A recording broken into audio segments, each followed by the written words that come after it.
എല്ലാവർക്കും നമസ്കാരം. LB academy online ക്ലാസ്സിൻ്റെ പുതിയൊരു വീഡിയോയിലേക്ക് എല്ലാവർക്കും സ്വാഗതം.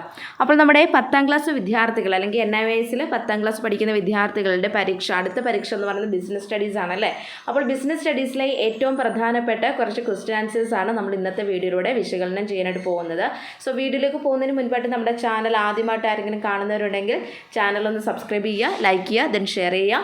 അതോടൊപ്പം തന്നെ പുതിയ ബാച്ചിലേക്ക് നമ്മുടെ NIVSൻ്റെ ആയാലും അല്ലെങ്കിൽ NIVS 10ാം ക്ലാസ് ആയിക്കോട്ടെ അല്ലെങ്കിൽ +2 ആയിക്കോട്ടെ പുതിയ ബാച്ചിലേക്കുള്ള അഡ്മിഷൻസ് ഒക്കെ LB അക്കാദമി ഓൺലൈൻ ക്ലാസ് നടന്നുകൊണ്ടിരിക്കുകയാണ് കേട്ടോ. അപ്പോൾ നിങ്ങൾ ഏത് പ്രദേശത്തുള്ള ആളുകളാണെങ്കിലും നമ്മുടെ അക്കാദമി ജോയിൻ ചെയ്ത് 10ാം ക്ലാസ്സും +2 ഒക്കെ കംപ്ലീറ്റ് ചെയ്യാൻ ആഗ്രഹിക്കുന്നവരാണെങ്കിൽ എത്രയും പെട്ടെന്ന് തന്നെ സ്ക്രീനിൽ കാണുന്ന നമ്പറിൽ കോൺടാക്ട് ചെയ്യാനായിട്ട് നോക്കണേ. ഓക്കെ, അപ്പോൾ നമുക്ക് നാളത്തെ 10ാം ക്ലാസ് വിദ്യാർത്ഥികളുടെ ബിസിനസ് സ്റ്റഡീസ് ക്വസ്റ്റ്യൻ പേപ്പറിലേക്ക് കിടക്കാം. നോക്കിക്കേ, ബിസിനസ് സ്റ്റഡീസിലെ ആദ്യത്തെ സെക്ഷൻ A എന്ന് പറയുമ്പോൾ നമുക്കറിയാം എന്താണ്, എങ്ങനത്തെ ക്വസ്റ്റ്യൻസ് ആണ്, MCQ ടൈപ്പ് ചോദ്യങ്ങളാണ് അല്ലേ. അതായത് ഒരു ചോദ്യം ഉണ്ടാവും, 4 ഓപ്ഷൻസ് ഉണ്ടാവും, ശരിയായ ഉത്തരം തിരഞ്ഞെടുത്തെഴുതുക. അതാണ് MCQ ടൈപ്പ് ചോദ്യങ്ങൾ എന്ന് പറയുന്നത്. അപ്പോൾ ഇവിടെ നിങ്ങൾ പ്രത്യേകം ശ്രദ്ധിക്കുക. നമുക്കിപ്പം മലയാളം മീഡിയത്തിൽ എഴുതുന്ന കുട്ടികളുമുണ്ട്, അതുപോലെ തന്നെ ഇംഗ്ലീഷ് മീഡിയത്തിൽ പരീക്ഷ എഴുതുന്ന ആളുകളും ഉണ്ട് അല്ലേ. അപ്പോൾ മലയാളം മീഡിയത്തിൽ പരീക്ഷ എഴുതുന്ന ആളുകളുണ്ടെങ്കിൽ നിങ്ങൾ ജസ്റ്റ് മലയാളം വായിച്ച് നോക്കുക. അതായത് ഇംഗ്ലീഷിലും മലയാളത്തിൽ നിങ്ങൾക്ക് ക്വസ്റ്റ്യൻ ഉണ്ടാവും. അപ്പോൾ മലയാളം വായിച്ച് നോക്കുന്നതിൻ്റെ കൂട്ടത്തിൽ തന്നെ ആ ക്വസ്റ്റ്യൻ്റെ ഇംഗ്ലീഷിലുള്ളതും കൂടി ഒന്ന് നോക്കാനായിട്ട് ശ്രദ്ധിക്കണേ. കാരണം ക്വസ്റ്റ്യൻ നമുക്ക് ട്രാൻസ്ലേറ്റ് ചെയ്തിട്ടാണ് മലയാളത്തിൽ കൊടുക്കുന്നത്. ചിലപ്പോൾ കറക്റ്റ് അതിൻ്റെ മലയാളം മീനിങ് കിട്ടണമെന്നില്ല. അതുകൊണ്ട് തന്നെ നിങ്ങൾ ക്വസ്റ്റ്യൻ മലയാളത്തിൽ പരീക്ഷ എഴുതുന്നവർ അതിൻ്റെ മുകളിലുള്ള ഇംഗ്ലീഷും കൂടി ഒന്ന് ജസ്റ്റ് ഒന്ന് നോക്കി ആ ഓപ്ഷൻസ് ഒക്കെ ഒന്ന് മനസ്സിലാക്കിയിട്ട് പരീക്ഷ എഴുതാൻ പാടുള്ളൂ. ഓക്കെ, അപ്പോൾ നോക്കിയേ, ഫസ്റ്റ് ക്വസ്റ്റ്യനിലേക്ക് കിടക്കാം. Commerce does not include dash. അതായത് കൊമേഴ്സിനകത്ത് ഉൾപ്പെടാത്തത്, താഴെ പറയുന്നതിനകത്ത് ഉൾപ്പെടാത്തത് ഏതാണെന്നുള്ളതാണ് ചോദിച്ചിരിക്കുന്നത്. നമുക്കറിയാം കൊമേഴ്സ് നമ്മൾ പഠിച്ചിട്ടുള്ളതാണ്, വളരെ ഇമ്പോർട്ടൻ്റ് ആയിട്ടുള്ളൊരു ടോപ്പിക്കാണ് അല്ലേ. അതിൽ B2C, B2B, G2G ഇതെല്ലാം എന്താണ് കൊമേഴ്സിനകത്ത് വരുന്നതാണ് അല്ലേ. അത് നിങ്ങൾ പഠിച്ചിട്ടുണ്ട്. Business to consumers, business to business, government to government, ഇതൊക്കെ കൊമേഴ്സ് നമ്മൾ പഠിച്ചാണ്. സോ അതിനകത്ത് A to A എന്ന് പറഞ്ഞിട്ട് നിങ്ങൾ എന്തെങ്കിലും പഠിച്ചതായിട്ട് ഓർമ്മയുണ്ടോ? ഇല്ലല്ലോ. അപ്പോൾ അവിടെ ആൻസർ എന്താ വരേണ്ടത്? ഓപ്ഷൻ A ആണല്ലേ. ഇനി അടുത്ത ക്വസ്റ്റ്യൻ അവിടെ തന്നിരിക്കുന്നത് members of joint Hindu families R known as. Joint Hindu families നമ്മൾ പഠിച്ചാണ് അല്ലേ. അപ്പോൾ അതിൽ ജോയിൻറ്റ് ഹിന്ദു ഫാമിലീസിലെ മെമ്പേഴ്സ് ഏത് പേരിലാണ് അറിയപ്പെടുന്നത്? ഏത് പേരിൽ, അല്ലെങ്കിൽ ആ ഒരു ജോയിൻറ്റ് ഹിന്ദു ഫാമിലീസിലെ അംഗങ്ങൾ ഏത് പേരിൽ അറിയപ്പെടുന്നത് നമ്മൾ പഠിച്ചാണ് അല്ലേ. കോ പാർട്ട്നേഴ്സ് എന്നുള്ള പേര് ഓർക്കുന്നുണ്ടെന്ന് വിചാരിക്കുന്നു. അപ്പോൾ ഓപ്ഷൻ C ആണ് അവിടെ ശരിയായിട്ടുള്ള ആൻസർ. ഇനി അടുത്തോടെ പറഞ്ഞിരിക്കുന്നത് which business deals in variety of goods under one roof and one management. എന്താ പറഞ്ഞിരിക്കുന്നത്? ഒരു റൂഫിൻ്റെയും ഒരു മാനേജ്മെൻറ്റിൻ്റെയും കീഴിൽ ഒരുപാട് വെറൈറ്റി ഓഫ് ഗുഡ്സ് നടത്തുന്ന ആ തരത്തിലുള്ള ബിസിനസ്സിനെ പറയുന്ന പേരെന്താണ്? എന്താണ്? Departmental store. ഓപ്ഷൻ A ആണ് ശരിയായിട്ടുള്ള ഉത്തരം. ഇനി അടുത്തോടെ പറഞ്ഞിരിക്കുന്നത് നാലാമത്തെ ക്വസ്റ്റ്യന്, which of the following is not related to life insurance contract. അതായത് ലൈഫ് ഇൻഷുറൻസ് കോൺട്രാക്റ്റിൽ ഉൾപ്പെടാത്തത് ഏതാണെന്നാണ് ചോദിച്ചിരിക്കുന്നത്. നമുക്കറിയാം ഏതാ? ഓപ്ഷൻ C ആണ് അവിടെ ശരിയായിട്ടുള്ള ഉത്തരം എന്ന് പറയുന്നത് അല്ലേ. ലൈഫ് ഇൻഷുറൻസ് കോൺട്രാക്റ്റിൽ ഉൾപ്പെടാത്തത് ഓപ്ഷൻ C ആണ്. ഇനി BIS ഫുൾ ഫോം എന്ന് പറയുന്നത് എന്താണ്? ഓപ്ഷൻ A ആണ് ശരിയായിട്ടുള്ള ആൻസർ അല്ലേ. ബ്യൂറോ ഓഫ് ഇന്ത്യൻ സ്റ്റാൻഡേർഡ് എന്നുള്ളതാണ് ശരിയായിട്ടുള്ള ആൻസർ. അടുത്ത ആറാമത്തെ ക്വസ്റ്റ്യൻ. ആറാമത്തെ ക്വസ്റ്റ്യൻ എന്താ പറഞ്ഞിരിക്കുന്നത്? മോഹൻ തൻ്റെ ഫാക്ടറി പണയപ്പെടുത്തിയിട്ട് ശ്യാം എന്ന വ്യക്തിയിൽ നിന്ന് ലോൺ എടുത്തിരിക്കുകയാണ്. ശ്യാം എന്ത് ചെയ്തിരിക്കുന്നു? ശ്യാം ഈ ഫാക്ടറിയെ എന്ത് ചെയ്തിരിക്കുന്നു? ഫയർ ഇൻഷുറൻസ് എടുത്തിട്ടുണ്ട്. അങ്ങനെയാണെങ്കിൽ ഈ ഒരു ഇൻഷുറൻസിൻ്റെ ഏത് തത്വമാണ് ഇവിടെ ബാധകമായെന്നുള്ളതാണ് ചോദിച്ചിരിക്കുന്നത്. അപ്പോൾ ഓർത്ത് വെക്കുക, മോഹൻ എന്ന് പറയുന്ന ഒരു വ്യക്തിയുണ്ട്. ഇദ്ദേഹം എന്ത് ചെയ്തു? തൻ്റെ ഫാക്ടറി പണയപ്പെടുത്തിയതിന് ശേഷം ശ്യാം എന്ന് പറയുന്ന വ്യക്തിയിൽ നിന്ന് കുറച്ച് ലോൺ എടുക്കുകയാണ് അല്ലേ. അപ്പം ലോൺ എടുത്തു. അപ്പോൾ അതിനുശേഷം ഈ ശ്യാം എന്ന് പറയുന്ന വ്യക്തി എന്ത് ചെയ്യുകയാണ് ചെയ്തത്? ശ്യാം ഫാക്ടറിയെ അല്ലെങ്കിൽ ഫാക്ടറിക്ക് ഫയർ ഇൻഷുറൻസ് കൊടുത്തിട്ടുണ്ട്. അങ്ങനെ ചെയ്തിട്ടുണ്ടെങ്കിൽ ഈ പറഞ്ഞ ഇൻഷുറൻസിൻ്റെ ഏത് തത്വമാണ് ഇവിടെ ബാധിക്കുന്നതെന്നാണ് ചോദിച്ചിരിക്കുന്നത്. നമുക്കറിയാം ഏതാണ്? നഷ്ടപരിഹാര തത്വമാണ് വരുന്നത് അല്ലേ. അപ്പോൾ അത് ഓപ്ഷൻ C ആണ് അവിടെ ആൻസർ. ഇനി അടുത്തവിടെ പറഞ്ഞിരിക്കുന്നത്, ഓക്കെ നോക്കിയേ, A is A government employee. ഇവിടെ ഒരു ഇത് പറഞ്ഞിട്ടുണ്ട്. A എന്ന് പറയുന്ന ആരാണ്? ഒരു ഗവൺമെൻറ് എംപ്ലോയി ആണ് കേട്ടോ, ഒരു ഗവൺമെൻറ് ജോലിക്കാരനാണ്. അദ്ദേഹം എന്താണ്? സ്വന്തം നാട്ടിൽ നിന്ന് 1600 കിലോമീറ്റർ അകലെയുള്ള ഗുജറാത്തിൽ അദ്ദേഹം ജോലി ചെയ്യുകയാണ്. അപ്പോൾ A എന്ന് പറയുന്ന വ്യക്തി എന്താണ്? അദ്ദേഹത്തിൻ്റെ സ്വന്തം നാട്ടിൽ നിന്ന് 1600 കിലോമീറ്റർ ദൂരമുള്ളൊരു സ്ഥലത്ത് ജോലി ചെയ്യുന്നു. അപ്പോൾ ഈ Aയുടെ ഫ്രണ്ട്, ഇവിടെ ഒരു ഫ്രണ്ട് ഉണ്ടെന്ന് വിചാരിക്കുക. ഇയാൾ എന്ത് ചെയ്തു? ഈ Aയോട് ഒരു 20,000 രൂപ എന്താണ് കടമായിട്ട് ചോദിക്കുകയാണ്. ഓക്കെ, അപ്പം എന്ന് പറയുന്ന ഈ സർക്കാർ ജീവനക്കാരൻ അല്ലേ ഏത് രീതിയിലാണ് അല്ലെങ്കിൽ ഏത് ഡിജിറ്റൽ മോഡ് വഴിയാണ് ഇദ്ദേഹത്തിന് പണം കൊടുക്കുക എന്നുള്ളതാണ് ചോദിച്ചിരിക്കുന്നത്. ഏത് വഴിയാണ്? നമുക്കറിയാം ഇവിടെ NEFT അല്ലെ നെഫ്റ്റ് വഴിയാണ് കൊടുക്കുന്നത്. ഓപ്ഷൻ ബി ആണ് ശരിയായിട്ടുള്ള ആൻസർ എന്ന് പറയുന്നത്. ഇനി അടുത്തവിടെ പറഞ്ഞിരിക്കുന്നത് റെസ്പോൺസിബിലിറ്റി ഓഫ് കൺസ്യൂമർ ഏതാണ് വരുന്നത്? ഉപഭോക്താവിൻ്റെ ഉത്തരവാദിത്വങ്ങളൊക്കെ നമ്മൾ പഠിക്കുന്നതാണ് അല്ലേ. അപ്പോൾ അതിനകത്ത് ഏതാ വരുന്നത്? താഴെ തന്നിരിക്കുന്ന ഓപ്ഷൻസ് വായിച്ച് നോക്കുമ്പോൾ നമുക്കറിയാം ഏതാണ് proper use of product or service അല്ലേ. അതായത് നല്ല രീതിയിൽ സേവനങ്ങളുടെയും ഉൽപ്പന്നങ്ങളുടെയൊക്കെ നല്ല രീതിയിലുള്ള ഉപയോഗം, അതാണ് നമ്മുടെ കൺസ്യൂമറിൻ്റെ റെസ്പോൺസിബിലിറ്റിയിൽ വരുന്നത്. സോ ഓപ്ഷൻ എ ആണ് അവിടെ ശരിയായിട്ടുള്ള ആൻസർ. ഇനി അടുത്തവിടെ പറഞ്ഞിരിക്കുന്നത് online banking provide service to the customers.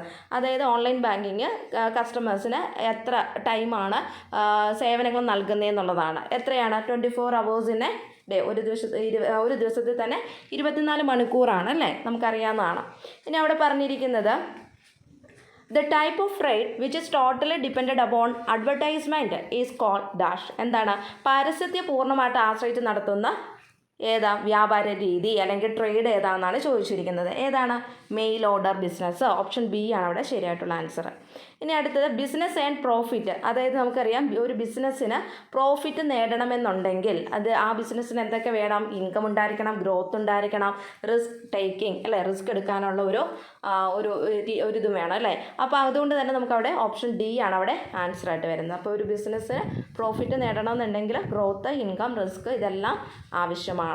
ഇനി അടുത്തത് how many rights of consumers are provided under the consumer protection act 1986. 1986 consumer protection act പ്രകാരം എത്ര റൈറ്റ്സ് ഉണ്ടെന്നാണ് ചോദിച്ചിരിക്കുന്നത്. കൺസ്യൂമേഴ്സിന് എത്ര റൈറ്റ്സ് ഉണ്ട്? എത്രയുണ്ട്? 6 ആണ് അല്ലേ. ഓപ്ഷൻ എ 6 ആണ് ശരിയായിട്ടുള്ള ആൻസർ. ഇനി അടുത്തവിടെ പറഞ്ഞിരിക്കുന്നത് ഇവിടെ നിങ്ങൾ ക്വസ്റ്റ്യൻ നമ്പർ നോക്കണ്ട കേട്ടോ. ക്വസ്റ്റ്യൻ നമ്പർ ഓർഡർ തെറ്റായിട്ടാണ് കിടക്കുന്നത്. ഞാനിത് പഴയ ഒരു കുട്ടിയുടെ ക്വസ്റ്റ്യൻ പേപ്പർ നോക്കിയിട്ട് അത് വാങ്ങിച്ചിട്ടാണ് നിങ്ങൾക്കിപ്പോൾ പറഞ്ഞു തരുന്നത്. അതുകൊണ്ട് ക്വസ്റ്റ്യൻ നമ്പർ നിങ്ങൾ ചെക്ക് ചെയ്യാനായിട്ട് പോവണ്ട. ഓക്കെ, ക്വസ്റ്റ്യൻസ് മാത്രം നോക്കുക, അതിൻ്റെ ആൻസേഴ്സും നോക്കുക. ഓക്കെ, അടുത്ത 10ാമത്തെ ക്വസ്റ്റ്യൻ ആണ് കരിയർ പാത്ത് മീൻസ്. എന്താണ് കരിയർ പാത്ത് കൊണ്ട് അർത്ഥമാക്കുന്നത് എന്നുള്ളതാണ് കേട്ടോ. നമുക്കറിയാം ഇത് നമ്മുടെ ടെക്സ്റ്റ് ബുക്കിൽ അങ്ങനെ തന്നെ കിടക്കുന്ന ഒരു ക്വസ്റ്റ്യൻ ആണ്. ഏതാണ് അതിൻ്റെ ആൻസർ? നമ്മൾ ഓർക്കും ഏതാണ്? വേ അഡോപ്റ്റഡ് ഫോർ കരിയർ എന്നുള്ളതാണ്. പക്ഷേ തെറ്റാണ്. ഓപ്ഷൻ എ ആണ് കേട്ടോ. Work done in different job positions, അതാണ് ശരിയായിട്ടുള്ള ആൻസർ. ഓപ്ഷൻ എ ആണ് അവിടെ ശരിയായിട്ടുള്ള ആൻസർ കേട്ടോ. വ്യത്യസ്ത ജോലികളിലുള്ള പ്രവർത്തനത്തിനെയാണ് കരിയർ പാത്ത് കൊണ്ട് അർത്ഥമാക്കുന്നത്. അപ്പോൾ ഓപ്ഷൻ എ ആണ് ഇവിടെ ശരിയായിട്ടുള്ള ആൻസർ വരുന്നത്. The communication with the help of pictures, symbols, diagrams is called dash. ഏതാണ്? നമുക്കറിയാം ഈ ഒരു ചിത്രങ്ങളുടെയൊക്കെ അടിസ്ഥാനം അല്ലെങ്കിൽ സിമ്പിൾസിൻ്റെയൊക്കെ അടിസ്ഥാനത്തിലുള്ള ഒരു കമ്മ്യൂണിക്കേഷൻ എന്ന് പറയുന്നത് എന്താണ്? വിഷ്വൽ കമ്മ്യൂണിക്കേഷൻ ആണ് അല്ലേ. അപ്പോൾ ഓപ്ഷൻ സി ആണ് അവിടെ ശരിയായിട്ടുള്ള ആൻസർ വരുന്നത്. In A cooperative society the principle following. താഴെ തന്നിരിക്കുന്നതിനകത്ത് അതിൻ്റെ ഒരു പ്രിൻസിപ്പിൾ ഏതാണെന്നാണ് ചോദിച്ചിരിക്കുന്നത് കേട്ടോ. ഏതിൻ്റെ? നമ്മുടെ കോപ്പറേറ്റീവ് സൊസൈറ്റിയുടെ. അതിനകത്ത് ആൻസർ ഏതാ വരേണ്ടത്? ഓപ്ഷൻ ബി ആണ് അല്ലേ. ഓപ്ഷൻ ബി ആണ് കോപ്പറേറ്റീവ് സൊസൈറ്റിയുടെ പ്രിൻസിപ്പിൾ അല്ലെങ്കിൽ അതിൻ്റെ തത്വത്തിനകത്ത് വരുന്നത്. ഓപ്ഷൻ ബി ഏതാണ്? 1 man 1 vote അല്ലേ, ഒരു വ്യക്തിക്ക് ഒരു വോട്ട് എന്നുള്ള രീതിയിൽ. അപ്പം അതിൻ്റെ ആൻസർ അതാണ്, ബി ആണ് കേട്ടോ. അടുത്തത് 13ാമത്തെ ക്വസ്റ്റ്യൻ ആയിട്ട് കൊടുത്തിരിക്കുന്നത് കേട്ടോ. ക്വസ്റ്റ്യൻ നമ്പർ നോക്കണ്ട കേട്ടോ. അടുത്ത ക്വസ്റ്റ്യൻ നോക്കിയേ. സോൾ പ്രൊപ്പറേറ്റർ ഹാസ് ഒരു ഏകാംഗ വ്യാപാരിയുടെ സവിശേഷത ഇവിടെ ചോദിച്ചിരിക്കുന്നത് കേട്ടോ. എന്താണ്? നമുക്കറിയാം, നമ്മൾ പഠിച്ചിട്ടുള്ളതാണ് അല്ലേ. ഒരു സോൾ പ്രൊപ്പറേറ്റർ അല്ലെങ്കിൽ ഒരു ഏകാംഗ വ്യാപാരി എന്ന് പറഞ്ഞു കഴിഞ്ഞാൽ അത് ഒരാൾ ഒറ്റയ്ക്ക് നടത്തുന്ന വ്യാപാരം. അതിനകത്ത് നമുക്കറിയാം ഏതാണ് അതിൻ്റെ ഇത് വരുന്നത്? അൺലിമിറ്റഡ് ലൈബിലിറ്റി എന്നുള്ളതാണ് അല്ലേ. അതായത് അക്ലിപ്ത ബാധ്യത. ഓപ്ഷൻ ബി അവിടെ ശരിയായിട്ടുള്ള ആൻസർ വരുന്നത്. നമ്മൾ പഠിച്ചിട്ടുള്ളതാണ്. അപ്പോൾ അതുകൊണ്ട് ഞാനത് പെട്ടെന്ന് പറഞ്ഞു പോയത് കേട്ടോ. അടുത്ത അവിടെ പറഞ്ഞിരിക്കുന്നത് സോഷ്യൽ റെസ്പോൺസിബിലിറ്റി ഈസ് ഡാഷ്. അതായത് ഒരു സാമൂഹ്യ ഉത്തരവാദിത്വം എന്ന് പറഞ്ഞാൽ എന്താണ് അർത്ഥമാക്കുന്നത് എന്നുള്ളതാണ് അവിടെ ചോദിച്ചിരിക്കുന്നത് കേട്ടോ. എന്താണ് വരുന്നത്? ഓപ്ഷൻ സി ആണല്ലേ. അതായത് നിയമപരമായിട്ടുള്ള ഉത്തരവാദിത്വത്തെക്കാൾ വിശാലമായിട്ടുള്ള ഒന്നാണ് നമുക്ക് പറയാം അല്ലേ. അപ്പോൾ അതാണ് അവിടെ ആൻസർ ആയിട്ട് വരുന്നത്. Social responsibility is broader than legal responsibility എന്നുള്ളതാണ് ശരിയായിട്ടുള്ള ആൻസർ കേട്ടോ. ഓപ്ഷൻ സി ആണ് അവിടെ ശരിയായിട്ടുള്ള ആൻസർ. ഓക്കെ, അടുത്തത് 15. ഓക്കെ, അടുത്ത ക്വസ്റ്റ്യൻ ആണ്. The likes and dislikes of consumers reach to wholesalers from time to time through dash. അതായത് ഉപഭോക്താക്കളുടെ ഇഷ്ടാനിഷ്ടങ്ങൾ സമയാസമയങ്ങളിൽ മൊത്ത കച്ചവടക്കാരന് ലഭ്യമാകുന്നത് എപ്രകാരമാണെന്നുള്ളതാണ് ചോദിച്ചിരിക്കുന്നത് കേട്ടോ. എന്താണ്? ഉപഭോക്താക്കളുടെ ഇഷ്ടാനിഷ്ടങ്ങൾ സമയാസമയങ്ങളിൽ മൊത്ത കച്ചവടക്കാരന് ലഭ്യമാകുന്നത് എപ്രകാരമാണെന്ന്. ഏത് രീതിയിലാണ്? ആര് മുഖേന ലഭിക്കുന്നത്? നമുക്ക് മൊത്തക്കച്ചവടക്കാരന് നമ്മൾ കസ്റ്റമേഴ്സിൻ്റെ ആ ഒരു ഇഷ്ടങ്ങളും അനിഷ്ടങ്ങളൊക്കെ എങ്ങനെ മനസ്സിലാക്കാൻ സാധിക്കുന്നതെന്ന് നമ്മൾ പഠിച്ചത് ഏത് രീതിയിലാണ്? ഓർമ്മയുണ്ടോ? റീറ്റെയിലേഴ്സ് വഴി അല്ലെങ്കിൽ ചില്ലറ കച്ചവടക്കാരൻ വഴി എന്നുള്ളത് നമ്മൾ ഓൾറെഡി ക്ലാസ്സിൽ ഡിസ്കസ് ചെയ്തു പോയ കാര്യമാണ് കേട്ടോ. ഓർത്ത് വെച്ചോണേ. അതായത് ഒരു ഹോൾസെയിലേഴ്സിന് അല്ലെങ്കിൽ മൊത്തക്കച്ചവടക്കാരന് ഉപഭോക്താക്കളുടെ ഇഷ്ടാനിഷ്ടങ്ങളൊക്കെ മനസ്സിലാക്കുന്ന ഏത് രീതിയിലാണ്? റീറ്റെയിലേഴ്സിൽ നിന്നാണ് അല്ലേ, ചില്ലറ കച്ചവടക്കാരിൽ നിന്നാണ് മനസ്സിലാക്കാൻ സാധിക്കുന്നത്. ഓൾറെഡി പറഞ്ഞു പോയതാണേ, നമ്മളെ മറന്നുപോയേക്കില്ല കേട്ടോ. അടുത്തൊരു ക്വസ്റ്റ്യൻ എന്ന് പറയുന്നത് നമ്മുടെ ചേരുംപടി ചേർക്കാനുള്ളതാണ് കേട്ടോ. അപ്പോൾ അവിടെ കോളം എയും തന്നിട്ടുണ്ട്, കോളം ബിയും തന്നിട്ടുണ്ട്. സോ നമുക്ക് കോളം എയിൽ തന്നിരിക്കുന്നത് primary objective of business, primary objective of profession, essential requirements four A profession, occupation of A chartered. ഇതാണ് തന്നിരിക്കുന്നത്, ചാർട്ടേഡ് അക്കൗണ്ടൻറ്റ്. ദെൻ കോളം ബിയിൽ special skill, making profit, profession, providing service. ഇത്രയും കാര്യങ്ങളാണ് തന്നിരിക്കുന്നത്. അപ്പോൾ ഇവിടെ ചേരുംപടി ചേർക്കാനാണ് പറഞ്ഞിരിക്കുന്നത് കേട്ടോ. ഒന്നിൻ്റെ ഏതാ വരുന്നത്? ഓപ്ഷൻ ബി ആണ് അല്ലേ, ലാഭമുണ്ട്. ബിസിനസ്സിൻ്റെ പ്രാഥമിക ലക്ഷ്യം എന്ന് പറയുന്നത് എന്താ? ലാഭം ഉണ്ടാക്കുക എന്നുള്ളതാണല്ലോ അല്ലേ. Okay, primary objective of business ഏതാ? മേക്കിംഗ് പ്രോഫിറ്റ് ആണ്. ദെൻ അടുത്ത തൊഴിലിൻ്റെ പ്രാഥമിക ലക്ഷ്യം എന്ന് പറയുന്നത് എന്താണ്? സേവനം നൽകുക അല്ലേ, അതാണല്ലോ. അപ്പോൾ അവിടെ ഏത് വരും? പ്രൈമറി ഒബ്ജക്റ്റീവ് ഓഫ് പ്രൊഫഷൻ എന്ന് പറയുന്ന പ്രൊവൈഡിങ് സർവീസ് ആണ് അല്ലേ. ദെൻ ഒരു തൊഴിലിനായിട്ടുള്ള ആവശ്യകത എന്ന് പറയുന്ന ഏതിലേക്ക് വരും? എയിലേക്ക് വരും അല്ലേ. അതായത് പ്രത്യേക ഒരു കഴിവ് വേണം. നമുക്ക് ഡോക്ടർ ആവണമെന്നുണ്ടെങ്കിൽ, എഞ്ചിനീയർ ആവണമെന്നുണ്ടെങ്കിൽ അതിനുള്ള ഒരു കഴിവ് ഉണ്ടായിരിക്കണം അല്ലേ. അപ്പോൾ അതാണ് അവർ പറയുന്നത്.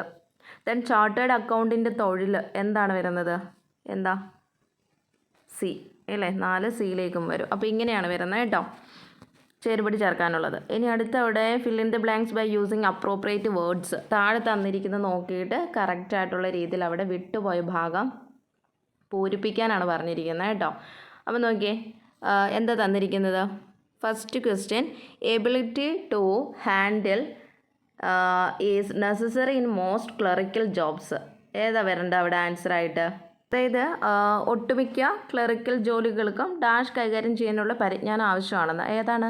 നമ്മൾ പഠിച്ചിട്ടുള്ളതാണല്ലേ, കമ്പ്യൂട്ടർ അല്ലേ. അപ്പോൾ അവിടെ എന്താ വരേണ്ടത്? കമ്പ്യൂട്ടർ എന്നുള്ളതാണ് ശരിയായിട്ടുള്ള ആൻസർ വരേണ്ടത് അല്ലേ. ഇനി അടുത്തോടെ പറഞ്ഞിരിക്കുന്നത് അടുത്ത question, on completion of a technical or secretarial course a person can find employment as dash. എന്താണ് പറഞ്ഞിരിക്കുന്നത്? നമുക്കറിയാം, ഒരു ടെക്നിക്കൽ അല്ലെങ്കിൽ ഒരു സെക്രട്ടറിയൽ കോഴ്സ് പൂർത്തിയാക്കുന്നത് വർക്ക് ഡാഷായി ജോലി ലഭിക്കുന്നത്. എന്ത് വർക്കായിട്ടാണ്? നമുക്കറിയാം എന്തായിട്ടാ? ക്ലർക്കായിട്ട് അല്ലേ, ക്ലർക്കായിട്ട് അല്ലെങ്കിൽ ടെക്നീഷ്യനായിട്ട്. അപ്പോൾ അവിടെ ക്ലർക്കാണ് ആൻസർ വരേണ്ടത് കേട്ടോ. ക്ലർക്കാണ്. On completion of a technical or secretarial course a person can find employment as clerk അല്ല, അതൊക്കെ നമുക്ക് അറിയാവുന്ന കാര്യങ്ങളാണ്. ഓക്കെ, നമുക്കൊരു വിട്ടുപോയ ഭാഗം പൂരിപ്പിക്കാൻ വേണ്ടിയിട്ടുള്ളൊരു ക്വസ്റ്റ്യൻ ആണ് കേട്ടോ.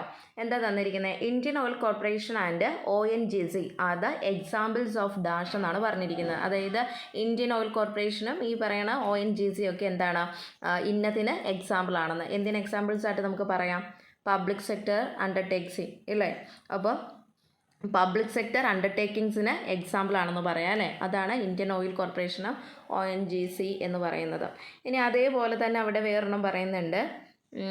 എന്താണ്? The risk of loss in a company is spread over a large number of dash. അവിടെ എന്താ ആൻസർ വരേണ്ടത്?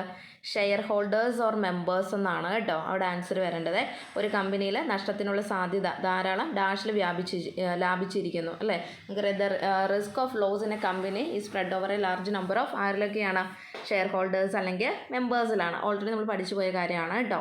ഇനി താഴെ തന്നിരിക്കുന്ന സ്റ്റേറ്റ്മെൻറ്റ് അത് ശരിയാണോ തെറ്റാണോ എന്നുള്ളതാണ് നമ്മൾ കണ്ടെത്തേണ്ടത്. ഓക്കെ, അപ്പോൾ നമുക്ക് ക്വസ്റ്റ്യനിലേക്ക് കിടക്കാം. ഫസ്റ്റ് ക്വസ്റ്റ്യൻ അവിടെ പറഞ്ഞിരിക്കുന്നത്, large amount of working capital is not required for small business. അത് ശരിയാണോ തെറ്റാണോ എന്നുള്ളതാണ് കണ്ടുപിടിക്കേണ്ടത്. ഏതാ വരുന്നത്? Large amount of working capital is not required for small business. അതായത് ഒരു ചെറിയ ബിസിനസ്സിനെ സംബന്ധിച്ച് നോക്കുമ്പോൾ അവിടെ വലിയ അളവിലുള്ള ഒരു മൂലധനമോ കാര്യങ്ങളോ ഒന്നും നമുക്ക് വേണ്ട എന്നാണ് പറഞ്ഞിരിക്കുന്നത് അല്ലേ. അപ്പോൾ ഏതാണ്? അത് ട്രൂ ആണോ ഫോൾസ് ആണോ എന്ന് മാത്രം അവിടെ എഴുതിയാൽ മതി. അതായത് ശരിയാണോ തെറ്റാണോ മാത്രം. അപ്പോൾ ചെറിയൊരു ബിസിനസ്സിനെ അപേക്ഷിച്ച് നോക്കുമ്പോൾ അതിന് എന്താണ് വലിയൊരു അളവിലുള്ളൊരു ക്യാപിറ്റൽ അല്ലെങ്കിൽ വർക്കിംഗ് ക്യാപിറ്റൽ നമുക്ക് ആവശ്യമായിട്ട് വരുന്നില്ല. സോ അത് ട്രൂ ആയിട്ടുള്ള സ്റ്റേറ്റ്മെൻ്റ് ആണ് അല്ലേ, നമുക്ക് അവിടെ വേറെ ആലോചിക്കാനായിട്ടൊന്നുമില്ല. സോ അത് ട്രൂ ആണ്. ഇനി അടുത്ത് അതിൻ്റെ തന്നിരിക്കുന്നത് രണ്ടാമത്തെ question, the oldest member of joint Hindu family is known as കർത്ത.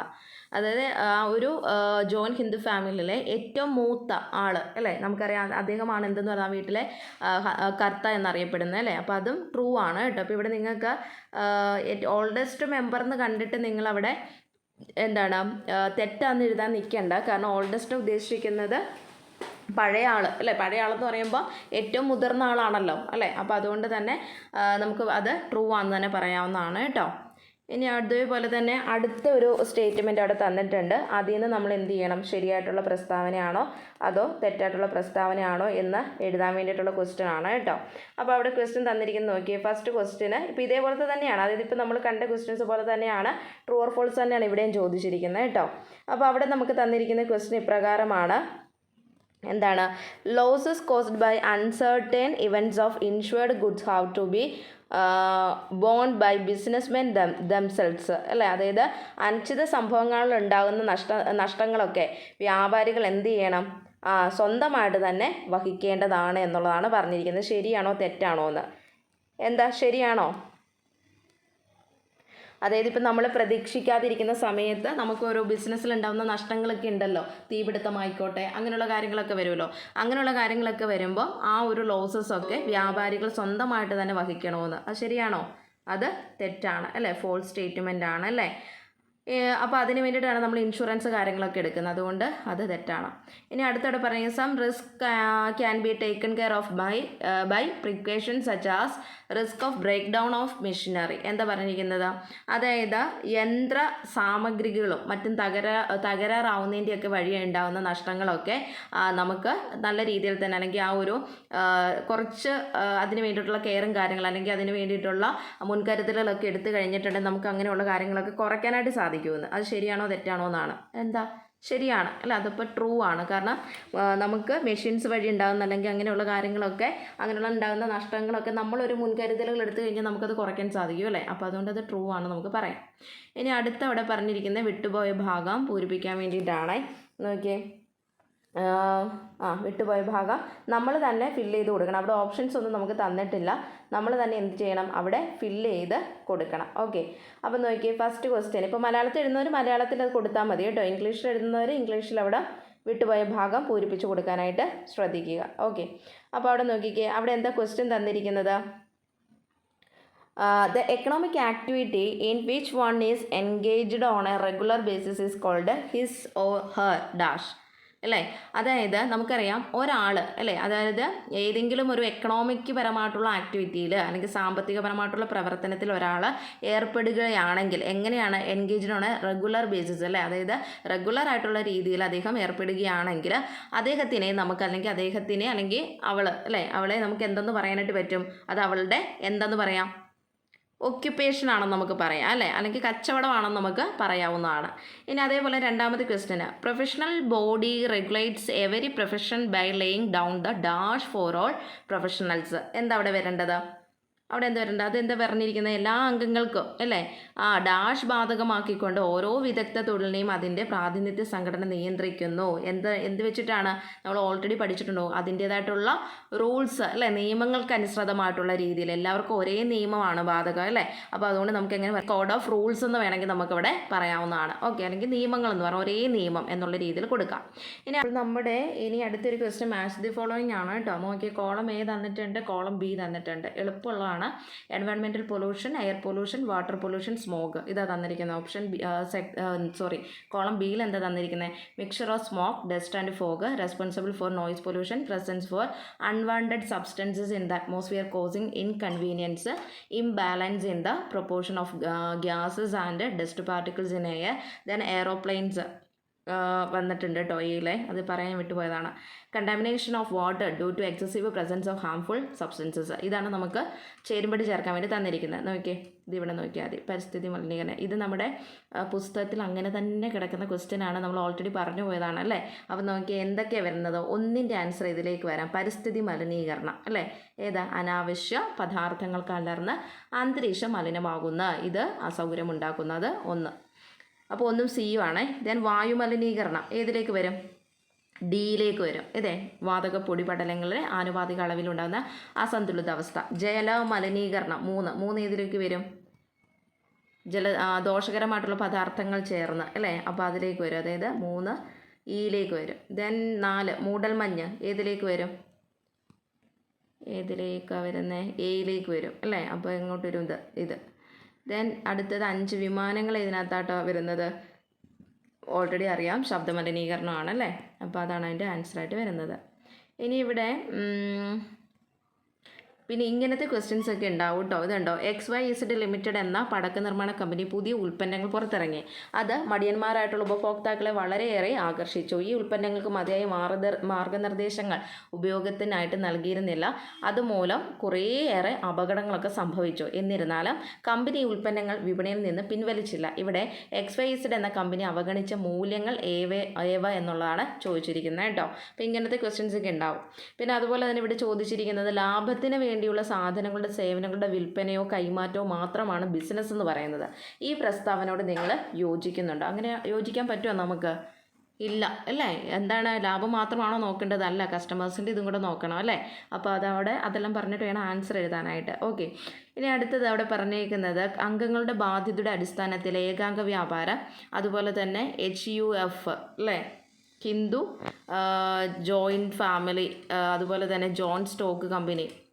അപ്പോൾ ഇതിൻ്റെയൊക്കെ കാര്യങ്ങൾ വെച്ചിട്ട് അതിനെ എന്ത് ചെയ്യാനാണ് പറഞ്ഞിരിക്കുന്നത്, താരതമ്യം ചെയ്യാനാണ് പറഞ്ഞിരിക്കുന്നത് കേട്ടോ. ഇനി അടുത്തവിടെ പറഞ്ഞിരിക്കുന്നത് അത് ഇമ്പോർട്ടൻ്റ് ആണ്. ഹിന്ദു ജോയിൻറ്റ് ഫാമിലിയൊക്കെ എപ്പോഴും ചോദിക്കുന്നതാണ്, ഏകാംഗ വ്യാപാരമൊക്കെ എപ്പോഴും ചോദിക്കുന്നതാണ്. സോ നന്നായിട്ട് പഠിച്ചു വെച്ചോണം.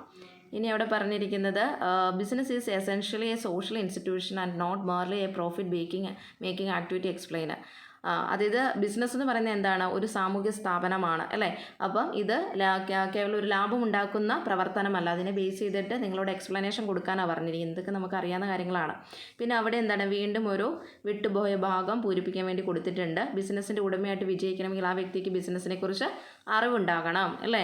സ്വയം തൊഴിൽ ഏർപ്പെട്ടിരിക്കുന്ന ഒരാൾക്ക് ഡാഷ് കണ്ടെത്തുവാൻ അക്കൗണ്ടിനെ കുറിച്ചുള്ള അറിവ് ആവശ്യമാണ് അല്ലേ, ലാഭം ഉണ്ടാക്കാൻ വേണ്ടിയിട്ട്. അത് നമുക്കറിയാവുന്നതാണ്. അതൊക്കെ സോഷ്യൽ റെസ്പോൺസിബിലിറ്റീസ്, ഏതെങ്കിലും 2 സോഷ്യൽ റെസ്പോൺസിബിലിറ്റീസ് എഴുതാനാണ് പറഞ്ഞിരിക്കുന്നത്. ചോദിക്കും കേട്ടോ, വളരെ ഇമ്പോർട്ടൻ്റ് ആണ്. പിന്നെ ഇങ്ങനെ കഥ പോലെ വന്നിട്ടുണ്ടെങ്കിലും ഇതിനെ ബേസ് ചെയ്തിട്ടുള്ള ക്വസ്റ്റ്യൻ എന്ന് പറയുന്നത് വളരെ സിമ്പിളായിട്ടുള്ള ക്വസ്റ്റ്യൻ ആയിരിക്കും കേട്ടോ. അപ്പോൾ നിങ്ങളിത് ക്വസ്റ്റ്യൻ വായിച്ച് നോക്കുക. ഇപ്പോൾ ഇങ്ങനത്തെ ക്വസ്റ്റ്യൻസ് എന്തായാലും ഉണ്ടാവും. വന്നിട്ട് ചോദിക്കുന്നത് എന്തായിരിക്കും, ചെറിയൊരു ചോദ്യമായിരിക്കും. ഇതുണ്ടോ, പങ്കാളിത്ത സ്ഥാപനം ഉൾക്കൊണ്ടിരിക്കേണ്ട മൂല്യങ്ങൾ ഏതെല്ലാം, ഇതായിരിക്കും നമ്മുടെ ക്വസ്റ്റ്യൻ. പക്ഷേ ഇത് വായിച്ച് നിങ്ങൾ വെറുതെ സമയം കളയരുത് കേട്ടോ. ക്വസ്റ്റ്യൻ ഏറ്റവും അവസാനമായിരിക്കും കിടക്കുന്നത്. ഇതായിരിക്കും ക്വസ്റ്റ്യന്. അപ്പം ഇങ്ങനെ കഥ തന്നാലും അതിൻ്റെ അവസാനം കിടക്കുന്ന ചെറിയൊരു സെൻറ്റൻസ് ആയിരിക്കും എൻ്റെ ക്വസ്റ്റ്യൻ എന്ന് പറയുന്നത് കേട്ടോ. പിന്നെ ഇതേപോലെ സ്റ്റേറ്റ്മെൻറ്റ്സ് നമുക്ക് തരും. എന്നിട്ട് അതിൻ്റെയൊക്കെ ആൻസർ എന്താണെന്ന് എഴുതി കൊടുക്കാൻ ചോദിക്കും കേട്ടോ. ഇപ്പോൾ ഇവിടെ ചോദിക്കുന്നുണ്ട്, ഇതുണ്ടോ, റിസ്ക് എലമെൻ്റ് ഉള്ളത് ലാഭം സമ്പാദിക്കുന്നതിനുമായിട്ട് നടത്തുന്നതുമായിട്ടുള്ള സാമ്പത്തിക പ്രവർത്തനമാണ് ഒരു ബിസിനസ് എന്ന് പറയുന്നത് അല്ലേ. മറ്റ് രാജ്യങ്ങളിൽ നിന്ന് സാധനങ്ങൾ വാങ്ങുന്ന വ്യാപാരത്തിന് നമ്മൾ എന്തെന്ന് പറയുന്നത്, ഇറക്കുമതി അല്ലേ. സമയത്തിൻ്റെ തടസ്സം നീക്കുന്ന വാണിജ്യ ശാഖ ഏതാ, വെയർ ഹൗസിംഗ് ആണ് അല്ലേ. ഇനി ഇവിടെ 4-മത്തത് ഏതെങ്കിലും രാജ്യത്തേക്ക് സാധനങ്ങൾ ഇറക്കുമതി ചെയ്യുകയും കയറ്റുമതിയും ചെയ്യുന്ന പ്രവർത്തനം, അത് നിങ്ങൾക്ക് അറിയാവുന്നതല്ലേ ഏതാണെന്നുള്ളത്. അതാണ് ഏതെന്ന് പറയുന്നത്, പുനർകയറ്റുമതി വ്യാപാരം അല്ലേ, മലയാളത്തിൽ പറയുകയാണെങ്കിൽ. പിന്നെ 3-മത്തെ ഉൽപ്പന്നങ്ങളുടെ വേർതിരിച്ചെടുക്കൽ, ഉൽപ്പാദന സംസ്കരണം, അതെന്താ, ഇൻഡസ്ട്രി അല്ലെങ്കിൽ വ്യവസായം അല്ലേ. പിന്നെ ഓക്കെ, ബാക്കിയെല്ലാം നമ്മൾ പറഞ്ഞു പോയതാണ്. പിന്നെ നാഷണൽ ഒബ്ജക്റ്റീവ്സ് ഓഫ് ബിസിനസ് ചോദിക്കുന്നതാണ്, ഇമ്പോർട്ടൻറ്റ് ക്വസ്റ്റ്യൻ ആണ് കേട്ടോ. പിന്നെ ഇവിടെ പറഞ്ഞിരിക്കുന്നത് പ്രൈവറ്റ് കമ്പനി, ഗവൺമെൻറ് കമ്പനി അല്ലേ, അത് നമ്മൾ പഠിച്ചിട്ടുള്ള, അത് പഠിച്ചു വെച്ചോണം കേട്ടോ. പിന്നെ ഇവിടെ വീണ്ടും ഒരു പ്രസ്താവന തന്നിരിക്കുകയാണ്, അത് കംപ്ലീറ്റ് ആക്കാൻ അവിടെ പറഞ്ഞിരിക്കുന്നത്. Freely transfer of shares from one member to another is not possible in case of dash limited company. ഏതാ, പ്രൈവറ്റ് ലിമിറ്റഡ് കമ്പനിയാണ്, നമുക്കറിയാം. Minimum amount of capital required to start a private limited company, അത് നമ്മൾ പഠിച്ചിട്ടുള്ളതാണ് അല്ലേ. അപ്പോൾ നോക്കി വെച്ചോണേ. ഈ section സിയിലേക്ക് പോയി കഴിഞ്ഞിട്ടുണ്ട്, ട്രൂ ആണോ ഫോൾസ് ആണോ എന്ന് എഴുതാൻ വേണ്ടിയിട്ടാണ് കേട്ടോ. പരസ്യത്തിലൂടെ അവതാരകൻ ഇടപാടുകാരുമായിട്ട് നേരിട്ട് ബന്ധം സ്ഥാപിക്കുന്നു, അതുപോലെ തന്നെ പരസ്യ ചിലവ് അവതാരകനാണ് നിർവഹിക്കുന്നതെന്ന്. ശരിയാണോ തെറ്റാണോ എന്നാണ് ചോദിച്ചിരിക്കുന്നത്. ആദ്യത്തെ ശരി, രണ്ടാമത്തെ തെറ്റ്. The principle of utmost good faith is based on dash insurer and insured. നമുക്കറിയാം ഇൻഷുറൻസ് കരാറിലെ ഉത്തമ വിശ്വാസവും അല്ലെങ്കിൽ ഇൻഷുററും ഇൻഷുർഡും തമ്മിലുള്ള എന്തെന്ന് അവിടെ വരേണ്ടത്? സത്യസന്ധത അല്ലേ, അതായത് പരിമിതമായിട്ടുള്ള വിശ്വാസത്തിൻ്റെ അടിസ്ഥാനത്തിലായിരിക്കണം എന്നുള്ള രീതിയിലാണ് അവിടെ വരേണ്ടത്. ഇൻഷുറൻസ് കരാറിലൂടെ ലാഭമുണ്ടാക്കാൻ ഇൻഷുർഡിനെ അനുവദിക്കാതിരിക്കുകയാണ് എന്തിൻ്റെ ഉദ്ദേശം എന്ന് പറയുന്നത്? നഷ്ടപരിഹാര തത്വം അല്ലേ, നമ്മൾ ഓൾറെഡി പഠിച്ചതാണ്. അപ്പം നഷ്ടപരിഹാരത്തിൻ്റെ അല്ലെങ്കിൽ നഷ്ടപരിഹാര തത്വത്തിൻ്റെ ഉദ്ദേശം എന്നുള്ളതാണ് അവിടെ ആൻസറായിട്ട് വരേണ്ടത്. ഇനി അടുത്ത എന്താണ്? അവിടെ വീണ്ടും നമുക്ക് ട്രൂ ഓർ ഫോൾസ് ആണ്. പിന്നെ പിൻകോഡ് എളുപ്പത്തിലും വേഗത്തിലും കത്തുകൾ തരം തിരിക്കുന്നതിന് നമ്മളെ സഹായിക്കുന്നുണ്ടെന്ന്. ശരിയല്ലേ? ആണ്, ട്രൂ ആണല്ലേ. ഇന്ത്യ ഗവൺമെൻറ് ധനകാര്യ വകുപ്പിൻ്റെ കീഴിലാണ് തപാൽ വകുപ്പ് പ്രവർത്തിക്കുന്നത്. ശരിയാണോ? അത് തെറ്റാണ് അല്ലേ. അപ്പോൾ അത് തെറ്റായിട്ടുള്ള സ്റ്റേറ്റ്മെൻ്റ് ആണ്, അപ്പോൾ ഫോൾസ് ആണ് അല്ലേ. ഇനി അടുത്തത് fill in the blanks with suitable word അല്ലേ, അതായത് തന്നിരിക്കുന്നത് നോക്കിയിട്ട് നമ്മൾ എന്ത് ചെയ്യണം? അവിടെ കറക്റ്റായിട്ടുള്ള ആൻസർ എടുത്ത് എഴുതാൻ, വിട്ടുപോയ ഭാഗം പൂരിപ്പിക്കാനാണ് പറഞ്ഞിരിക്കുന്നത്. അപ്പോൾ ഇതുപോലത്തെ കുറേ ക്വസ്റ്റ്യൻസ് ഉണ്ട് കേട്ടോ. അപ്പോൾ ഇങ്ങനത്തെ ഉള്ളതൊക്കെ നിങ്ങൾ നന്നായിട്ട് പഠിച്ചു വെക്കുക. അടുത്തത് വിട്ടുപോയ ഭാഗം പൂരിപ്പിക്കാൻ വേണ്ടിയിട്ടാണ് അധികപ്പറ്റ് സൗകര്യം അനുവദിക്കുന്നത്. അതായത് overdraft facility is allowed to holders of dash account. എങ്ങനെയുള്ളവർക്കാണ്? കറണ്ട് അക്കൗണ്ട് ഉള്ളവർക്കാണ് അല്ലേ. അപ്പോൾ അത് കറണ്ട് എന്നാണ് അവിടെ വരേണ്ടത് കേട്ടോ, കറണ്ട് അക്കൗണ്ട്. ഇനി അടുത്തത് ആവർത്തന നിക്ഷേപ അക്കൗണ്ടിലെ തുകയിൽ അനുവദിക്കുന്ന പലിശ നിരക്ക് സ്ഥിര നിക്ഷേപ അക്കൗണ്ടിനേക്കാൾ എന്തായിരിക്കും? കുറവാണോ അല്ല കൂടുതലായിരിക്കുമോ വരുന്നത്? കുറവാണ് അല്ലേ. അപ്പോൾ കുറവെന്നുള്ളതാണ് അവിടെ ആൻസർ വരേണ്ടത് കേട്ടോ. അടുത്ത എന്താണ്? നമുക്കവിടെ ട്രൂ ഓർ ഫോൾസ് ആണ്. എന്താ പറയുക? അപകടകരമായിട്ടുള്ള പദാർത്ഥങ്ങൾ വിൽപ്പന നടത്തേണ്ട ഉൽപ്പന്നങ്ങളുമായിട്ട് കൂടിക്കലർത്തുന്നതിനെ അല്ല പലപ്പോഴും മായം ചേർക്കുക. അപ്പോൾ ക്വസ്റ്റ്യൻ ഒന്നുകൂടെ നോക്കണം. അപകടകരമായിട്ടുള്ള പദാർത്ഥങ്ങളാണ്, അത് വിൽപ്പന നടത്തേണ്ട ഉൽപ്പന്നങ്ങളുമായിട്ട് കൂടിക്കലർത്തുന്നതിനെ അല്ല പലപ്പോഴും മായം ചേർക്കൽ എന്ന് പറയുന്നുണ്ട്. അതെന്താ? ഫോൾസ് ആണ് അല്ലേ. അപ്പോൾ ഇത് ട്രൂ എന്താണ്? ഇത് ശരിയായിട്ടുള്ള പ്രസ്താവനയല്ല. കാരണം എന്താണ്? അപകടകരമായിട്ടുള്ള പദാർത്ഥങ്ങൾ വിൽപ്പന നടത്തേണ്ട ഉൽപ്പന്നങ്ങളുമായിട്ട് കൂടിക്കലർത്തുന്നതിനെയാണ് നമ്മൾ എന്തെന്ന് പറയുന്നത്? ഈ പറഞ്ഞ മായം ചേർക്കൽ എന്നുകൊണ്ട് അർത്ഥമാക്കുന്നത്. അപ്പോൾ ഇവിടെ പറഞ്ഞിരിക്കുന്നത് എന്താ? അപകടകരമായിട്ടുള്ള പദാർത്ഥങ്ങൾ വിൽപ്പന നടത്തേണ്ട ഉൽപ്പന്നങ്ങളുമായിട്ട് കൂടിക്കലർത്തുന്നതിനെ അല്ല എന്തെന്ന് പറയുന്നത്? മായം ചേർക്കൽ എന്നുകൊണ്ട് അർത്ഥമാക്കുന്നതെന്ന് പറഞ്ഞിരിക്കുന്നത്. അതപ്പം ഫോൾസ് ആയിട്ടുള്ള സ്റ്റേറ്റ്മെൻ്റ് ആണ് കേട്ടോ. ഒരേ വിലയ്ക്ക് രണ്ട് ഉൽപ്പന്നങ്ങൾ വിൽപ്പന നടത്തുന്നതിനെയാണ് വിൽപ്പന പങ്കാളിത്തം എന്ന് പറയുന്നത്. അതെന്താണ്? ഫോൾസ് ആണ് അല്ലേ. അപ്പോൾ അത് ഫോൾസ് ആണ്, തെറ്റാണ്. അടുത്തോടെ പറഞ്ഞിരിക്കുന്നത് the complaint has to be filed with 1 year from the date on which the cause of action arose. അതായത് ഈ ഒരു പരാതിക്കിടയായിട്ടുള്ള സംഭവം നടന്നിട്ട് ഒരു വർഷ കാലയളവിനുള്ളിൽ തന്നെ പരാതി നൽകേണ്ടതാണെന്നുള്ളതാണ് പറഞ്ഞിരിക്കുന്നത്. അത് ഫോൾസ് ആണ് അല്ലേ. അതായത് എത്രയാണ്? 2 വർഷത്തിനുള്ളിൽ പരാതി നൽകാനായിട്ട് 2 വർഷമാണ് പറയുന്നത്. അപ്പോൾ അത് ഫോൾസ്. ടെലിഫോൺ സേവനങ്ങളിൽ അപ്രാപ്തതയുമായി ബന്ധപ്പെട്ട ഒരു പരാതിക്കുള്ള പ്രതിവിധികളെ അപ്രാപ്തത പരിഹരിച്ചു കൊടുക്കൽ, വീണ്ടും സേവനം ചെയ്തു കൊടുക്കൽ, ഈടാക്കി അധിക ചാർജ് തിരിച്ചു നൽകൽ, നഷ്ടപരിഹാരം നൽകൽ എന്നിവയൊക്കെ ഉൾപ്പെട്ടേക്കാം. അതെന്താ? ട്രൂ ആണ് അല്ലേ. ഇനി അടുത്തവിടെ വിട്ടുപോയ ഭാഗം എന്താണ് ഉൾക്കൊള്ളിച്ചെഴുതാൻ വേണ്ടിയിട്ടാണ് കേട്ടോ. അപ്പോൾ എന്താ അവിടെ ബ്രാക്കറ്റിൽ നമുക്ക് തന്നിട്ടുണ്ട്, അതിൽ നിന്ന് സെലക്ട് ചെയ്ത് അവിടെ ആൻസർ എഴുതി കൊടുത്താൽ മതി. Okay. National commission has the jurisdiction of dealing with complaints involving value of goods above. എത്രയാണ്? ഉൽപ്പന്നത്തിൻ്റെ വില ഡാഷിൽ കവിയുന്ന തരത്തിലുള്ള പരാതികളാണ് ദേശീയ കമ്മീഷനിൽ വരുന്നത്. ദേശീയ കമ്മീഷൻ എന്ന് പറയുമ്പോഴത്തേനും ഏതാ? നാഷണലാണ്. അപ്പോൾ ഏത് എത്രയാണ് വരുന്നത്? നാഷണൽ വരുമ്പോൾ 1 കോടി രൂപയാണ് വരുന്നത് അല്ലേ. അപ്പം 3ാമത്തെ ഓപ്ഷനാണ് ശരിയായിട്ടുള്ള ആൻസർ. എൻ്റെ 2ാമത്തെ ക്വസ്റ്റ്യൻ ആണ്, സംസ്ഥാന കമ്മീഷനുടെ ഉത്തരവിനായിട്ട് ഡാഷിന് മുമ്പാകെ അപ്പീൽ സമർപ്പിക്കാവുന്നതാണ്. ഏതിന് മുമ്പിലാണ്? നമുക്കറിയാം ഏതാ? ദേശീയ കമ്മീഷന് അല്ല, അവിടെ സുപ്രീം കോടതി അല്ല, ദേശീയ കമ്മീഷനാണ് വരുന്നത് കേട്ടോ. സംസ്ഥാന കമ്മീഷനുകളുടെ ഉത്തരവിനായിട്ട് ദേശീയ കമ്മീഷന് മുമ്പിൽ നമ്മൾ അപ്പീൽ നമുക്ക് കൊടുക്കാൻ സാധിക്കും. അപ്പോൾ അതാണ് അവിടെ ആൻസറായിട്ട് വരേണ്ടത്. ഇനി ഉപഭോക്താക്കളുടെ താല്പര്യ അവിടെ ട്രൂ ഓർ ഫോൾസ് ആയിട്ട് എഴുതാനാണ്. ഉപഭോക്താക്കളുടെ താല്പര്യ സംരക്ഷണത്തിനായിട്ട് വ്യാപാരികൾക്കൊന്നും ചെയ്യാൻ കഴിയില്ലെന്ന്. ആണോ? അല്ല അല്ലേ. അത് ഫോൾസ് ആയിട്ടുള്ള സ്റ്റേറ്റ്മെൻറ്റാണ്. ഡെസ്പാച്ച് നോട്ടിനെ ലെറ്റർ ഓഫ് അഡ്വൈസ് എന്ന് പറയാറുണ്ട്. അതെന്താ? ട്രൂ ആയിട്ടുള്ളത് ആണെന്ന് നമുക്കറിയാവുന്നതാണ്. അടുത്ത അവിടെ ഒരു ക്വസ്റ്റ്യൻ തന്നേക്കുന്നത് സെൽഫ് എംപ്ലോയ്മെൻറ്റ് എന്നുകൊണ്ട് അർത്ഥമാക്കുന്നത് എന്താണെന്നാണ് കേട്ടോ. A contract between employer and employee ആണോ? Serving another person for salary or wages, engaging in some economic activity on his own, none of the above. ഏതാ വരുന്നത്? സ്വയം തൊഴിൽ എന്ന് പറയുമ്പോൾ മുതലാളിയും തൊഴിലാളിയും തമ്മിലുള്ള ഒരു കരാറാണോ? ശമ്പളത്തിനോ കൂലിക്കോ മറ്റൊരാളെ സേവിക്കുക എന്നുള്ളതാണോ? അതോ ഏതെങ്കിലും സാമ്പത്തിക പ്രവർത്തനത്തിൽ സ്വയം ഏർപ്പെടുക എന്നുള്ളതാണോ? മേൽ പറഞ്ഞ ഒന്നുമല്ല. ഏതാ വരുന്നത്? സ്വയം തൊഴിൽ എന്ന് പറയുമ്പോൾ നമുക്കറിയാം. ഏതാ ആൻസർ വരണ്ടേ അവിടെ? ഏതാ? ഓപ്ഷൻ സി അല്ലേ, അതായത് ഏതെങ്കിലും ഒരു സാമ്പത്തിക പ്രവർത്തനത്തിൽ സ്വയം ഏർപ്പെടുക എന്നുള്ളതാണ് എന്ത് ഈ പറഞ്ഞ സെൽഫ് എംപ്ലോയ്മെൻറ്റ് കൊണ്ട് അർത്ഥമാക്കുന്നത്. ഇനി അടുത്തത് ഇവിടെ ചോദിച്ചിരിക്കുന്നത് which of the following is not an element of communication process. Communication പ്രോസസ്സിനകത്ത് എലമെൻ്റ് അല്ലാത്തത് ഏതാണെന്നുള്ളതാണ്.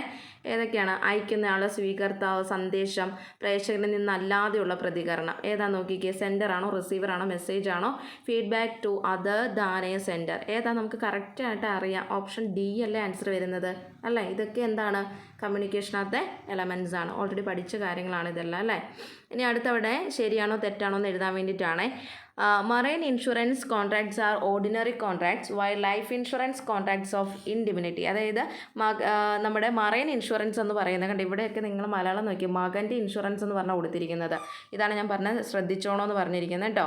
അപ്പോൾ മറൈൻ ഇൻഷുറൻസ് കരാറുകൾ സാധാരണ കരാറാണെങ്കിൽ ലൈഫ് ഇൻഷുറൻസ് കരാറുകൾ എന്ന് പറയുന്ന നഷ്ടപരിഹാര കരാറുകളാകുന്നു. ശരിയാണല്ലേ, ട്രൂ ആണ്, നമുക്കറിയാം. തീപിടുത്തം മൂലം അടുത്ത fire insurance covers the risk of loss by fire where the cause of fire is immaterial for claiming from the insurance company. Okay, നോക്കിയേ, അതായത് തീപിടുത്തം മൂലം സംഭവിച്ചിട്ടുള്ള നഷ്ടം പരിഹരിച്ചു തരുന്ന ഫയർ ഇൻഷുറൻസിൽ നഷ്ടപരിഹാരം ഉന്നയിക്കുമ്പോൾ അതെങ്ങനെ തീപിടുത്തം സംഭവിച്ചെന്നുള്ളത് അപ്രധാനമായിട്ടുള്ള കാര്യം. അപ്രധാനം എന്ന് പറയുമ്പോൾ ഓർത്താണ് പ്രധാനമല്ല എന്നർത്ഥം. അതുകൊണ്ട് അത് ഫോൾസ് ആണ്. നമുക്കറിയാം തീപിടുത്തത്തിനെ ബേസ് ചെയ്ത് വരുമ്പോൾ അതെങ്ങനെ തീപിടുത്തം ഉണ്ടായെന്നുള്ളത് അവിടെ പറയണമെന്നുള്ളത് നമ്മൾ പാഠപുസ്തകത്തിൽ പഠിച്ച കാര്യമാണ് അല്ലേ. അപ്പോൾ അതുകൊണ്ട് അത് ഫോൾസ് ആണ്. ഇനി അടുത്ത അവിടെ പറഞ്ഞിരിക്കുന്നത് അവിടെ ഒരു ഇത് പറഞ്ഞിട്ടുണ്ട്, ക്വസ്റ്റ്യൻ തന്നിരിക്കുകയാണ്.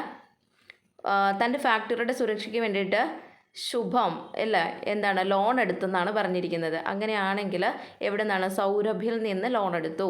അങ്ങനെയാണെങ്കിൽ സൗരഭിന് ഈ ഫാക്ടറിയുടെ സുരക്ഷയ്ക്ക് വേണ്ടിയിട്ട് ഫയർ ഇൻഷുറൻസ് പോളിസി എടുക്കാനായിട്ട് സാധിക്കുമോ എന്നാണ് ചോദിച്ചിരിക്കുന്നത്.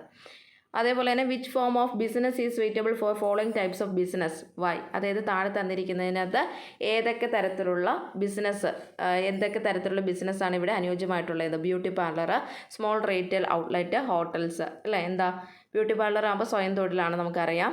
ചെറിയ റീറ്റെയിൽ ഷോപ്പൊക്കെ ആകുമ്പോഴത്തേനും അത് സ്വയം തൊഴിലാണ്. ഹോട്ടൽസ് ആകുമ്പോൾ സ്വയം തൊഴിലാണ് അല്ലേ. അപ്പോൾ അത് നമുക്കറിയാവുന്ന കാര്യമാണ്. പിന്നെ what is meant by self employment, wage employment വളരെ ഇമ്പോർട്ടൻ്റ് ആണ്, നോക്കി വെച്ചോണം, പരീക്ഷയ്ക്ക് ചോദിക്കുന്ന ക്വസ്റ്റ്യൻ ആണ് കേട്ടോ.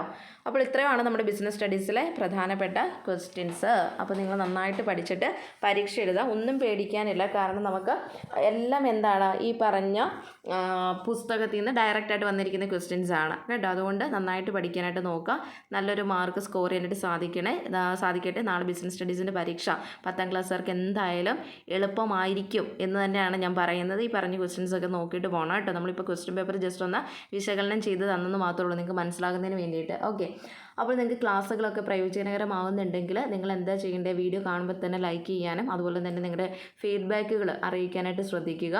അപ്പോൾ നമുക്ക് അടുത്തൊരു വീഡിയോയിൽ പുതിയ സബ്ജക്റ്റുമായിട്ട് കാണാം. അപ്പോൾ നന്ദി.